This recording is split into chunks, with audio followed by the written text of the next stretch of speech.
Todos os dias corremos atrás de sonhos, resultados, respostas, em busca de um futuro melhor. E mesmo assim, algo dentro de nós continua perguntando: é só isso?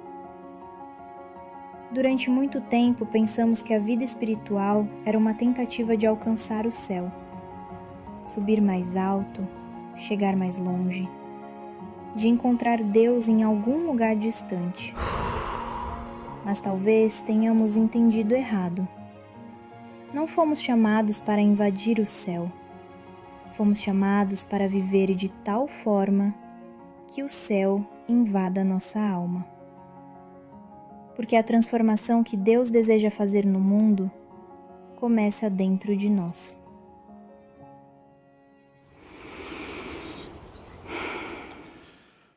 Mais uma vez, boa noite, queridos. A gente prossegue na nossa série. E eu quero convidar você hoje a abrir a sua Bíblia em Gálatas. Voltamos para Gálatas. E eu quero ler com vocês o capítulo 5, versículo 16 e o versículo 17. A alma em guerra é o tema da nossa mensagem na noite de hoje. E nós vamos então entender por que a nossa alma está em guerra. E já começo afirmando: que bom que a sua alma está em guerra. Se ela está em guerra, que bom que a sua alma está em guerra. Isso é um índice muito positivo na noite de hoje. Então eu quero ler com vocês o texto bíblico que está lá em Gálatas capítulo 5, versículo 16 e 17. Digo, porém, o seguinte: vivam no Espírito e vocês jamais satisfarão os desejos da carne. Porque a carne luta contra o Espírito e o Espírito contra a carne. Porque são opostos entre si, para que vocês não façam o que querem. Quando a gente olha para o texto bíblico, o apóstolo Paulo, ele fala que existem 3 tipos de homem: o homem natural, o homem carnal e o homem espiritual. O homem natural é aquele como nasce, né? Somos todos nós antes da nossa conversão. O homem carnal é aquele que teve uma experiência pessoal com Cristo Jesus, mas não se santifica. E o homem espiritual é aquele que anda com Jesus e busca sempre a sua santificação. Então nós temos 3 tipos de homem. O homem natural é aquele que nasce e vive os seus dias sem se preocupar com o que Deus pensa, sem uma experiência pessoal com Cristo Jesus. O homem carnal, que é o crente sem vergonha, o crente denorex, parece que é, mas não é. Tem a Bíblia de crente, vocabulário de crente, mas não tem vida de crente. E o homem espiritual. E pensando nisso é que nós vamos falar, porque quando nós olhamos então para essa expressão, a alma em guerra, é bom que a sua alma esteja em guerra. Mas antes de consolidar ou dar os meus argumentos para essa afirmação que eu estou fazendo, eu quero fazer mais uma vez uma pergunta de reflexão para você na noite de hoje. Quem tomou a primeira decisão da sua vida hoje? Ou quem tem tomado a decisão da sua vida logo que você acorda? É você? É o seu celular? É a sua agenda? É o seu medo? São os seus impulsos? Ou é Deus? Quando nós olhamos então para esse texto, nós precisamos entender que não poderia ser outra coisa ou outro alguém, a não ser Deus, pelo seu Santo Espírito, a decidir as coisas da nossa vida. Mas eu sei que nem sempre é assim. Nossas emoções decidem, nossas necessidades decidem por nós, nossa agenda decide por nós, mas nós vamos tentar reverter isso na noite de hoje. Primeiro, tentando entender esses 2 advérbios que o texto bíblico nos apresenta: carne e espírito. A carne, eu já falei um pouquinho sobre ela, é a existência natural do homem, ou seja, é o filho de Adão. Quem é filho de Adão? Todos aqueles que pecaram, e todos nós pecamos, e por isso todos nós nascemos como filhos de Adão, que deu vazão ao pecado e assim tem vivido e alimentado o pecado nas nossas vidas. O pecado não é o que eu faço ou deixo de fazer. O pecado é essa enfermidade inerente à nossa natureza, que nos leva a fazer o que nós fazemos ou não fazemos de certo ou errado. Então, pecado não é talvez aqueles adjetivos que a gente possa pensar, mas esses adjetivos que a gente pensa é consequência do pecado, da nossa natureza pecaminosa. E quando o texto bíblico diz que o Espírito ele está guerreando contra a carne, o texto bíblico está dizendo, o Espírito está guerreando contra a sua natureza inicial, contra a natureza que te colocou no mundo. Então, quando o texto bíblico fala sobre carne, ele não está falando sobre corpo, não está falando da nossa estrutura óssea, mas está falando da nossa tendência de fazer coisas que desagradam a Deus. E o texto bíblico diz então, no segundo advérbio, Espírito. Vivam no Espírito, e vocês jamais satisfarão os desejos da carne. Espírito também não é simplesmente um sentimento nosso, mas Espírito é a força de Deus sobre as nossas vidas. A declaração do texto bíblico pode ser uma referência ao Espírito Santo, e é uma referência ao Espírito Santo. Esta força divina que molda o nosso dia a dia, que molda o nosso caráter, que molda as nossas escolhas, que molda as nossas decisões, que nos atrai a Cristo Jesus, que nos incentiva a nos parecermos mais com Ele, que trabalha pela nossa santificação, que trabalha para que o meu dia, para que eu seja melhor do que ontem. Na minha forma de pensar, na minha forma de sentir, na minha forma de andar, na minha forma de administrar a minha vida. Por isso, o texto bíblico vai estabelecer um padrão para nós. Esse padrão que está relacionado no versículo 16 e 17. Qual é o padrão para nós? Porque a carne luta contra o Espírito, e o Espírito contra a carne. E enquanto Jesus Cristo não voltar, e nós não vivermos o estágio da glorificação, nós sempre vamos estar lutando. É o desejo de acertar, e o impulso natural por aquilo que é errado. E esta não é a primeira vez que o apóstolo Paulo fala sobre isso, ou melhor dizendo, não é a única vez que o apóstolo Paulo fala sobre isso. O apóstolo Paulo vai falar sobre isso lá em Romanos capítulo 7, um texto que todos nós conhecemos, e eu quero relembrar ao seu coração, principalmente a partir do versículo 18. O apóstolo Paulo diz assim, a partir do versículo 18. Porque eu sei que em mim, isto é, na minha carne, na minha natureza, da forma como eu vim ao mundo, da forma como eu nasci, não habita bem nenhum. Porque nós somos pecadores. Porque nós somos filhos de Adão. Porque nós herdamos o pecado de Adão. E o texto bíblico diz, isto é, na minha carne não habita bem algum, pois o querer o bem está em mim, mas não o realizá-lo. E é interessante porque ele vai crescendo na intensidade do diagnóstico que ele faz. Porque não faço o bem que eu quero, mas o mal que não quero, esse faço. Mas se eu faço o que não quero, já não sou eu quem o faz, e sim o pecado que habita em mim. E aqui em nenhum momento ele está se eximindo da sua culpa. Em nenhum momento ele está se escondendo atrás do pecado para alimentar ou justificar as suas atitudes erradas. Mas ele está fazendo um diagnóstico dessa luta, da carne contra o Espírito. E aí versículo 21. Assim encontro esta lei, quando quero fazer o bem, o mal reside em mim. Porque segundo o homem interior, tenho prazer na lei de Deus. Segundo o homem interior, tenho prazer na lei de Deus.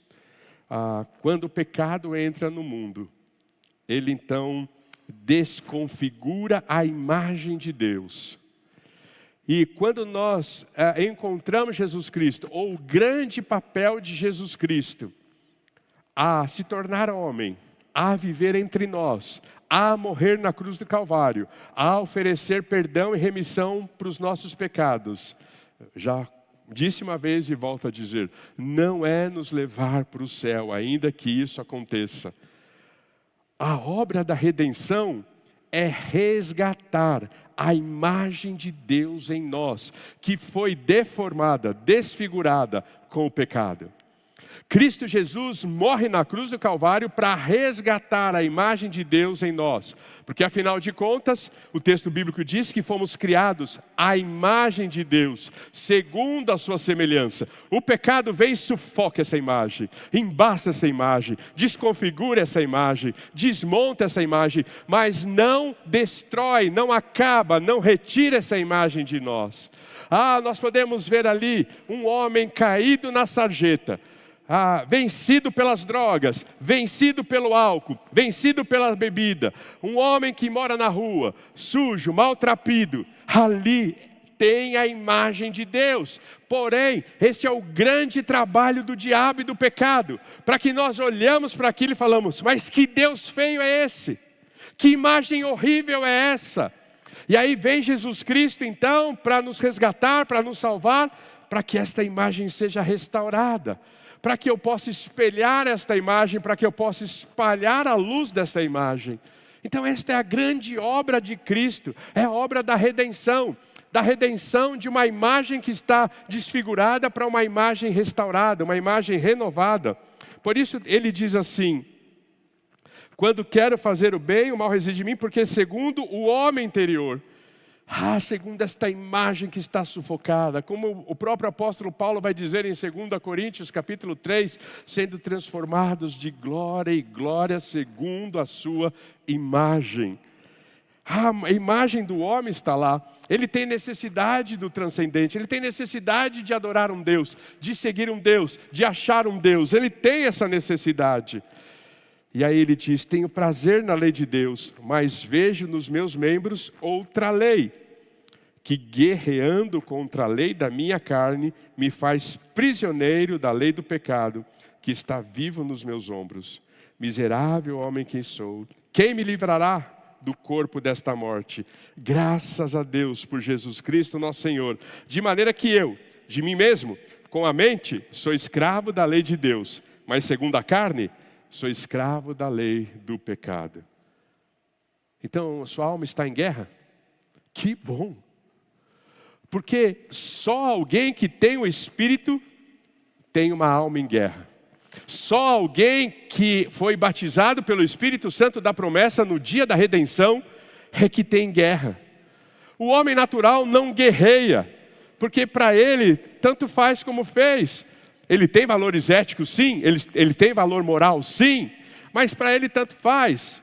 Mas para nós não. O pisar fora da linha nos chama a atenção. O pisar fora da linha nos entristece. O pisar fora da linha nos deixa abatido. Então que bom que a sua alma está em guerra. Mas não só isso, precisamos identificar por que nossa alma está em guerra.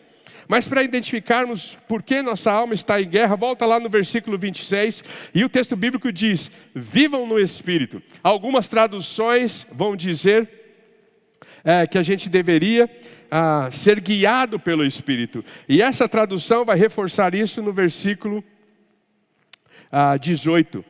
Mas se são guiados pelo Espírito, vocês não estão debaixo da lei. Então, o Espírito que habita em nós, o Espírito Santo que habita em nós, esse Espírito do qual nós fomos selados no dia da nossa conversão, esse Espírito quer nos guiar. Ser guiado é uma atitude passiva. Quando alguém nos guia, nós não temos escolha. Nós não temos vontade. Nós não temos desejo. É uma ação passiva. É o Espírito pegando em nossas mãos e dizendo, eu levo aonde você deve chegar. Eu levo para onde você deve ir. Porém, o texto bíblico então vai dizer que este que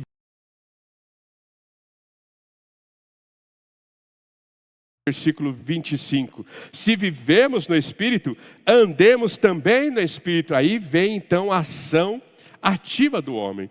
Como é gostoso nós pensarmos nas Escrituras Sagradas e lembrarmos que tem um Deus que age, mas que tem uma decisão do homem na ação de Deus. Ele pega nas nossas mãos e Ele tenta nos guiar. E quantas vezes Ele está nos levando para um lugar. E os nossos impulsos, as nossas vontades, os nossos desejos, a nossa rebeldia, a nossa teimosia, quer ir para outro lugar. Por isso eu tenho que conjugar esses dois sentimentos do homem. Eu me deixo ser conduzido, e ao ser conduzido, eu ando de acordo com o guiar, ou o guia que é o Espírito Santo. Se Ele me manda para a direita, eu vou para a direita. Se Ele me manda parar, eu paro. Se Ele me manda correr, eu corro. Se Ele me manda andar devagar, eu ando devagar. Se Ele me manda agir, eu vou agir. Se Ele me manda então empreender algo novo, eu vou empreender. Se Ele não fala nada, eu espero até Ele falar. Porque Ele está me guiando. Mas veja que interessante. Se aquele que vive no Espírito deve ser guiado pelo Espírito, nós que temos a carne ainda lutando, qual deve ser o nosso papel em relação à carne? Veja o versículo 24. E os que são de Cristo Jesus crucificaram a carne com as suas paixões e os seus desejos. Então, veja bem, há uma guerra aqui. A minha alma está em guerra. Tem momentos em que eu quero fazer do meu jeito, e tem momentos em que Deus está dizendo que é errado e que você vai se dar mal se fazer do seu jeito, então venha para cá. Eu alimento o Espírito, me permitindo ser guiado por Ele e andando na direção que Ele me guia. E eu mato a carne crucificando-a. Mas é muito difícil crucificar a carne, porque nós sabemos o que significa a crucificação no primeiro século. Nós sabemos então que a crucificação no primeiro século, ele tinha esse aspecto, de impiedoso. Era um julgamento e era uma condenação impiedosa. Era o julgamento e a condenação mais cruel que existia no primeiro século. Eu acho que, pensando no primeiro século, todo mundo fugia desse tipo de morte. Porque era uma condenação impiedosa.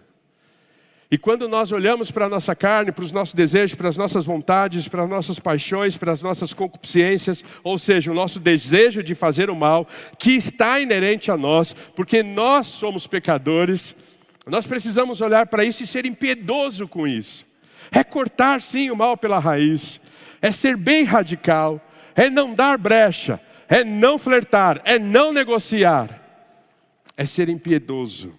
Mas além de ser uma morte impiedosa, uma condenação impiedosa, era uma condenação dolorosa. Sim, dizer não para algumas coisas que a gente gosta tanto é doloroso. Dizer não e deixar de fazer algumas coisas que traz tanto prazer para nós, mas que contrariam o princípio eterno, é doloroso. Mas nós precisamos entender que crucificar a carne é sim uma ação dolorosa. E por último, era decisiva. Ninguém saía vivo da cruz. Não tinha essa possibilidade. Então era uma sentença decisiva. Era pena de morte. Para crucificar a carne, nós precisamos ser resolutos nas nossas decisões. Isso eu não me submeto mais. Isso eu não aceito mais. Isso eu não quero mais para a minha vida. E você pode aí me ajudar a aplicar essa mensagem no seu coração? Qual o pecado que tem escravizado você sistematicamente? Pornografia? Jogos de azar? Dependência química? Qual é o pecado que tem escravizado você? Qual o pecado? Você tem que olhar para ele e ser decisivo. Eu não aceito mais essa condição. Porque eu não sou guiado pela carne, eu sou guiado pelo Espírito. Mas essa guerra ela se torna tão cruel e tão difícil porque, primeiro, toda a alma segue uma voz. Nós estamos o tempo todo influenciando e sendo influenciados. Quantas vozes existem neste mundo. As vozes que estão na mídia, as vozes que estão no consenso da sociedade, as vozes que estão aqui dentro no nosso diálogo interior, muitas vezes remoendo e massacrando as nossas emoções, com culpas, com arrependimentos, isso é bom. Mas com sentimentos de autoestima baixa. E essa voz dizendo, você já tentou, você não vai conseguir. Ou essas vozes dizendo, porque você está sempre caindo no mesmo lugar. Até quando você vai ser assim? Com essa idade você ainda pensa assim, você faz assim. Quando que você vai amadurecer? Quantas vozes têm nos escravizado? Quantas vozes têm nos martirizado? E nós precisamos entender isso, que toda alma segue uma voz. E quando eu olho para essa afirmação, como é gostoso me recordar de João capítulo 10, um dos textos que eu admiro muito e de tempo em tempo eu gosto de ler. Porque aqui ele fala sobre isso, qual é a voz que nós deveríamos ouvir. E ele começa dizendo assim, lá no versículo 1 do capítulo 10. Em verdade lhes digo, quem não entra no curral das ovelhas pela porta, mas sobe por outro lugar, este é ladrão e salteador. Aquele, porém, que entra pela porta, este é o pastor das ovelhas. Veja o versículo 3. Presta atenção nisso.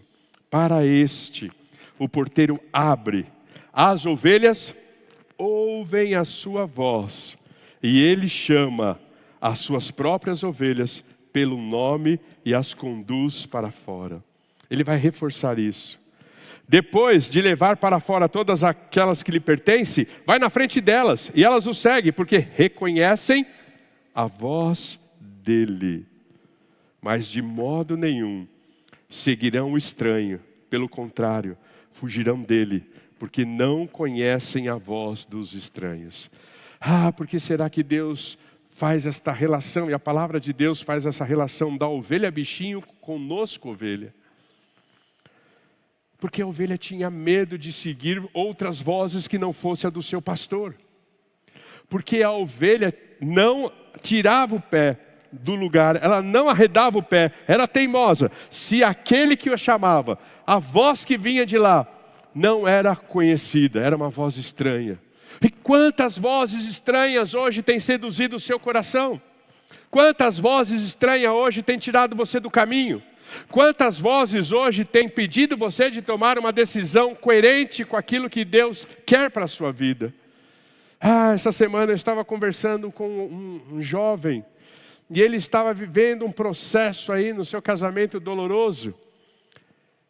E conforme eu fui conversando com ele, ele foi deixando muito claro para mim que a vontade dele era de lutar pela reconciliação do casamento. E eu perguntei para ele, e o que impede você de voltar e de lutar pela reconciliação do seu casamento? Ele não falou com todas as letras, mas estava lá entre as letras. Vão me achar bobo, pastor. Afinal de contas, ela cometeu um adultério. O que vão pensar de mim, que eu sou um banana? Quantas vozes têm impedido você de fazer o que é certo? Essas vozes são estranhas. Tem vozes que vêm do inferno. Tem vozes que vêm de uma emoção desequilibrada, doente, que precisa ser tratada. De uma alma que precisa ser tratada, como nós falamos na manhã de hoje. De uma alma ferida. Não dê ouvido a essas vozes. Você é a ovelha do bom pastor. Você reconhece a voz do bom pastor? A nossa juventude colocou um post muito interessante no perfil deles. Depois você dá uma olhada lá. Como reconhecer a voz de Deus? Você reconhece a voz de Deus? Você sabe quando é o seu pastor que está te chamando, seu pastor que está te orientando? E olha que interessante, corre comigo lá para o versículo 27. As minhas ovelhas ouvem a minha voz, e eu as conheço, e elas me seguem. O que isso significa? Como uma ovelha pode reconhecer a voz do seu pastor? E como o seu pastor reconhece a ovelha pelo nome? O que traduz isso? Esse versículo traduz o quê? Intimidade. Só com quem eu convivo eu sei o nome. Intimidade. Só com quem convivemos reconhecemos e identificamos uma voz. É interessante, irmãos, experiências do tipo que nós que estamos aqui muitas vezes no púlpito, no palco, falando tanto, nós temos. Quantas vezes uma mulher grávida nos nossos cultos estão participando, ouvindo, né, as mensagens, ouvindo a minha voz, e o feto e o bebê também já está ouvindo a minha voz. É interessante, quando aquele bebezinho vem pela mão, e eu me aproximo do pai, da mãe, e digo assim, que belezura. Tem uma reação da criança, é uma voz conhecida para ela. É uma voz que ela já conhece, é uma voz que ela ouviu muito. Durante 9 meses ela ouviu essa voz. É interessante isso, experiência incrível. Intimidade. Sem intimidade não há como reconhecer a voz do pastor. E porque Ele é íntimo de nós, Ele nos chama pelo nome. Nós não somos um estranho para o eterno. Nós não somos um estranho para o bom pastor. Mas quando eu olho para isso, eu pergunto, que vozes você tem ouvido? Quais são as vozes que têm guiado você? Quais são as vozes que têm direcionado a sua vida? Quais são as vozes? Vou sugerir aqui, pode parecer até bem simplório, mas é para você exercitar na mente. Se amanhã alguém te fechar no trânsito, que voz vai responder? A do espírito ou do impulso? Qual é a voz que vai responder? Quando você receber uma mensagem que te machuca, que é ofensiva, que é desaforada, qual vai ser a voz que vai responder? A voz do espírito? Ou a voz da vingança? Ou a voz da defesa? Quem responde primeiro? Quando seu filho desobedece, qual é a voz que responde primeiro? Quem conduz as suas reações? É a voz do Espírito ou são suas emoções? Talvez, de fato, é tempo de a gente, diante daquilo que nos tira do prumo, daquilo que desgoverna as nossas vidas, ou pelo menos tenta desgovernar as nossas vidas, é tentar responder tudo isso, guiados pelo Espírito, ouvindo a voz do Espírito, e não as vozes mentirosas que tentam nos enganar, nos conduzir, nos guiar. Toda alma segue uma voz. Toda alma segue uma voz. Por isso, antes de responder àqueles que estão tentando te guiar, você poderia fazer uma pergunta. Jesus, e agora como responder? Como responder a esse desaforo? Como responder a este abençoado que me fechou? Como responder a esse motociclista que quase bateu no meu carro e me deu um susto? Como responder ao meu filho rebelde? Como responder à minha empresa que me sufoca? Como responder? Qual é a voz que tem guiado você no dia a dia? Essa luta é intensa, porque toda alma segue uma voz. Mas também, esta luta é intensa, porque toda alma alimenta um desejo. Veja o versículo 16 comigo. Digo, porém, o seguinte: vivam no Espírito e vocês jamais satisfarão os desejos da carne. Toda alma tem desejo. Toda alma quer alguma coisa. Toda alma alimenta um desejo. E por isso nós precisamos entender que a crucificação da carne, ela é imprescindível. Ela é necessária para que a gente não seja, então, conduzido pela nossa carne. Quando eu estava fazendo o meu mestrado lá no Palavra da Vida, o mestrado que eu fiz foi em discipulado e vida cristã. Eles dão um nome para isso, chama-se Ministério Formativo. E no módulo de discipulado, eles falam lá, por isso que eu gosto tanto do texto de Provérbios, assim como o ferro afia o ferro, assim o homem é o seu amigo. Este é um texto muito presente no módulo de discipulado. E um dos professores, contando a experiência dele, ele disse que no momento da sua vida ele teve que tomar uma decisão radical. E ele disse o seguinte: sem Bíblia, sem café. Porque não é interessante que se nós não fizermos nas primeiras horas do dia as coisas mais importantes, nós não conseguimos fazer nas horas seguintes? Se nós não fizermos nas primeiras horas do dia as coisas mais importantes, nós não vamos conseguir recuperar isso depois no dia. Tantas interferências nós temos nas nossas agendas, tantas urgências aparecem num dia como o nosso. Por isso ele disse naquela matéria e naquele módulo, sem café, sem Bíblia. Como se ele estivesse dizendo, se eu tomar o café e começar o meu dia, eu não vou conseguir alimentar a minha alma com a palavra de Deus. Talvez esse seja um bom slogan para nós. Sem café, sem Bíblia, sem café. E aí talvez motivado para tomar um bom café, você leia a Bíblia. Mas não faça com pressa, porque você tem que tomar o café gostoso. Porque quando nós olhamos para esta afirmação, toda alma alimenta um desejo, nós precisamos entender que se existe uma guerra entre a alma e a carne, nós precisamos entender que quem estiver melhor alimentado vai vencer esta guerra. Eu gosto de pensar e exemplificar, se a gente colocar 2 cães para guerrear. E a gente preparar 2 cães para guerrear. Ou lá no passado tinha briga de galo. Vamos pensar que os galos tinham que brigar. E eu pego um galo e alimento ele super bem. Dou nutrientes para ele, dou suplemento para ele. Faço ele descansar. Quem sabe até faço com ele atividade física. Mas eu pego outro galo e não alimento, não deixo ele descansar. Eu não faço atividades com ele. Quando eles forem para a luta, qual o galo que vai ganhar? O galo que foi alimentado. O galo que foi preparado para a luta. Quando nós pensamos em carne e espírito é a mesma coisa.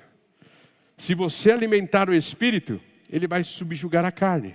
Se você alimentar a carne, ele vai subjugar o espírito. Então, crucificar a carne, daquela maneira que nós colocamos, então, de maneira impiedosa, de maneira dolorosa, de maneira decisiva, também ela morrer de fome. Por isso que eu gosto muito dos ministérios infantis de nossas igrejas. Porque foi andando com a Lília que eu aprendi, por exemplo, uma musiquinha.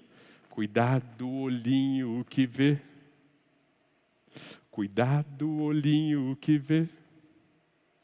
O Salvador dos céus está olhando para você. E olha, se os olhos são as janelas da alma, quanto mais pornografia você assistir, menos o espírito vai vencer. Não tem jeito. Pastor, eu quero me livrar da pornografia. Então alimente o seu espírito. Não alimente a sua carne. Não alimente a sua carne. E aí eu quero provocar você de novo. O que alimenta a sua alma na semana? 2 horas de Instagram e 5 minutos de oração? A carne vai ganhar. 2 horas de Instagram e 5 minutos de oração, você está alimentando a carne, ela vai ganhar. O que alimenta a sua alma na semana? 4 horas de notícias e nenhuma Bíblia? Você vai ser um homem pessimista, porque na mídia a gente só vê desgraça, só vê pessimismo, está ruim e vai ficar pior, e é economia, e é índices, como eu disse de manhã, e é isso, e é aquilo, e é poder, sobre poder, ninguém tem domínio, e como tirar, e só vai alimentar a sua carne. Você vai se tornar um pessimista, sem esperança nenhuma. Porque eu tenho aprendido que a alma se torna parecido com aquilo que ela alimenta diariamente. Minha alma se torna parecida com aquilo que eu estou alimentando ela diariamente. Por isso, antes de pegar o celular, pegue a Bíblia. Um dos nossos pequenos grupos de quinta-feira, de casais de novo, no compartilhar, uma irmã querida, ela contou que ela tem tido uma dificuldade porque ela trabalha com vendas e o celular não para. E isso tem atrapalhado a vida devocional dela. E eu disse a ela: minha irmã querida, posso dar uma sugestão? No pequeno grupo a gente não dá sugestão se a pessoa não permitir.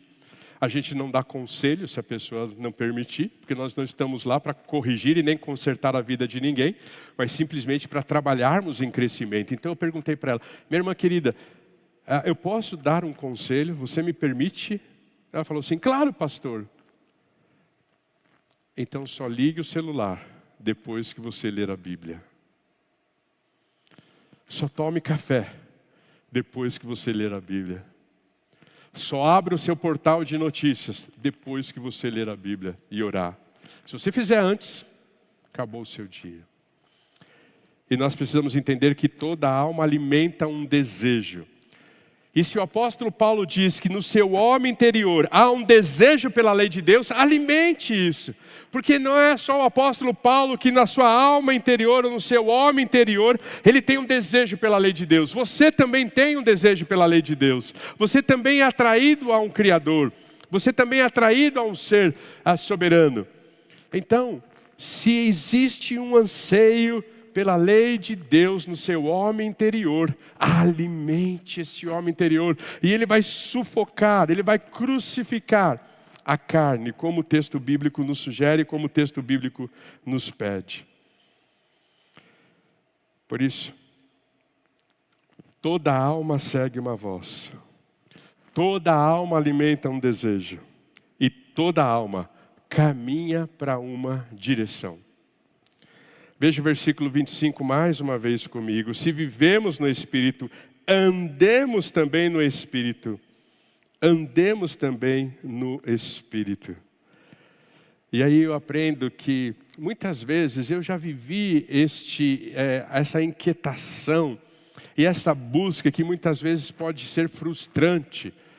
Nós como crentes em Cristo Jesus temos um anseio tão grande de agradar a Deus, de sermos usados por Deus, de vermos o fluir de Deus através das nossas vidas, de quem sabe orar por uma pessoa e ver ela curada, de ver um endemoniado sendo liberto, sabe? Esse anseio que nós temos de influenciar. E muitas vezes eu cometi esse erro de esperar que algo grande pudesse acontecer de uma maneira imediata. E que algo sobrenatural pudesse acontecer na minha vida, que mudasse de maneira instantânea tudo que eu sou e tudo que eu tenho feito. E aí quando o texto bíblico fala que nós devemos também andar no Espírito, isso tem me ensinado que a guerra entre a carne e o Espírito não é vencida em grandes decisões, não é vencida em grandes acontecimentos, não é vencida no grande sobrenatural de Deus que nós estamos buscando e querendo e provocando receber por meio de uma dedicação, mas é vencida em pequenas escolhas diárias, constantes, dia a dia. Se tem alguém que gosta de processo, este alguém se chama Deus. Como Ele gosta de processo. Por isso Ele nos convida a aprender dEle, a andar com Ele, a andar no Espírito. E aí processo, pequenas decisões diárias, que torna-se um hábito contínuo e constante, transforma as nossas vidas. Derrama esse poder que nós estamos buscando. Faz de nós pessoas com autoridade em Cristo Jesus. E naturalmente, qualquer dia desse, você vai orar por uma pessoa, ela vai ser curada. Você vai se deparar com o endemoniado, ele vai ser liberto. Eventos grandes, mas que precisam começar no dia a dia das nossas vidas. Sensível ao Espírito. Obedecendo a Ele diariamente. Nas mínimas coisas, nos mínimos cliques que Ele dá, nos mínimos toques que Ele oferece, nas mínimas coisas que Ele pede. E quanto mais eu obedeço, eu vejo que dá certo. E porque dá certo, eu me sinto motivado a obedecer. Então, quanto mais eu obedeço, mais eu quero obedecer. Andar no Espírito é então vencer a carne nas pequenas escolhas que nós podemos fazer no dia a dia. E eu quero então dar alguns exemplos para você. Você quer andar no Espírito? Você gosta de agradecer ou reclamar? Quem reclama alimenta a carne. Quem agradece alimenta o Espírito. Você gosta de ouvir ou de interromper? Quer andar no Espírito? Esteja pronto a ouvir. Não é assim que Tiago fala? Tardio em irar-se. Quando nós andamos no Espírito, você é aquele que gosta de servir ou ser servido? Você é aquele que serve ou exige? Ande no Espírito. Comece a praticar a gratidão. Comece a praticar a audição, né? O ouvir ativo. Comece a praticar o serviço em troca da exigência. Você é aquele que perdoa ou guarda? Rancor, mágoas, ressentimento. Você é aquele que ora ou só se acumula de preocupações? A alma continua sendo moldada pelas pequenas escolhas repetidas na nossa vida. Pense na noite de hoje. Toda a alma caminha em uma direção. A murmuração é um vício. A gente murmura e daqui a pouco só sabe fazer isso. A exigência é um vício. Não aquela questão de busca da qualidade, não estou falando disso não. É da exigência dos seus direitos, né? Nós somos muito bons para cobrar os nossos direitos e muito negligentes com os nossos deveres. Perdoar ou guardar? O guardar alimenta a carne. Não fique envolto em preocupações. Quando elas vierem, ande no Espírito. Ore a Deus, clame por Deus. Por isso eu quero terminar esta mensagem na noite de hoje, propondo para você 3 ações durante o seu dia. Porque a sua alma está em guerra, e que bom que ela esteja. Isso é sinal de que você tem o Espírito Santo de Deus. Que bom que ela esteja em guerra. Então, para você administrar essa guerra e amenizar essa guerra todos os dias, quando você acordar, comece com uma pergunta: quem vai dirigir o meu dia hoje? Quem vai dirigir o meu dia? Minhas emoções, meus medos, meu temperamento, minha autoestima baixa ou minha autoestima elevada? O que vai decidir a minha agenda? Quem vai dirigir o meu dia? Quando você chegar na hora do almoço, já que você vai estar à mesa para almoçar, você vai se perguntar: o que é que tem me alimentado? Ou do que eu estou me alimentando? E o que você estiver alimentando, é a carne ou o espírito?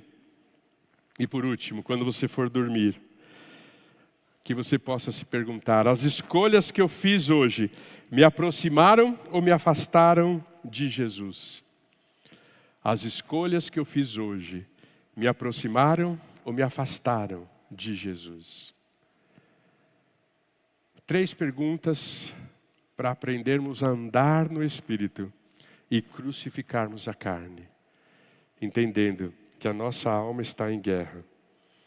E eu quero reforçar: a alma não é formada pelas grandes decisões da vida, mas pelas pequenas escolhas repetidas no dia a dia. É assim que a gente vive o processo de ser guiado e andar no Espírito e crucificarmos a carne. Mas a guerra está aí. É a guerra da nossa alma. E a minha oração é que durante essa semana o Espírito possa vencer esta guerra. Como naqueles desenhos da minha infância. No seu ombro tem um diabinho. No seu ombro tem um anjinho. Um dizendo, não faça. O outro dizendo, que é isso, não tem problema, faça. Quando você estiver na bifurcação do seu dia, você vai escolher qual caminho, o da carne ou do Espírito. A minha oração é que você prefira o Espírito e crucifique a sua carne.